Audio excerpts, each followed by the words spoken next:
Hey everyone! Welcome back to our channel, Tech It Simple. Today, in this brand new video, I want to show you how you can easily download or install the Coinbase Wallet app on your iOS device.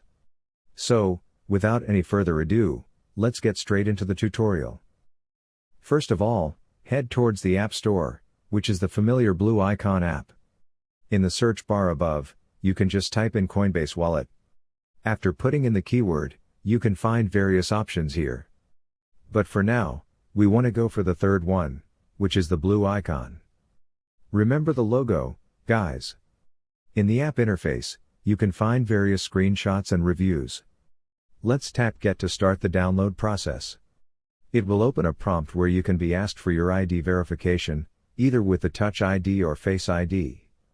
Please verify your identity, and here you go, the download process has been started. After a few minutes, as for your internet speed, Coinbase Wallet will be installed on your device, guys. After the progress bar turns to Open button, click on the Open button so that you can easily explore the app. Thank you so much for watching the video till the end, guys. We will bring more of this type of content in upcoming days, so make sure to hit the like button. Also, do not forget to subscribe to our channel and set the bell icon to all. Feedbacks and queries are truly appreciated in the comment section. I'll see you guys again in our next video. Have a nice day. Thank you.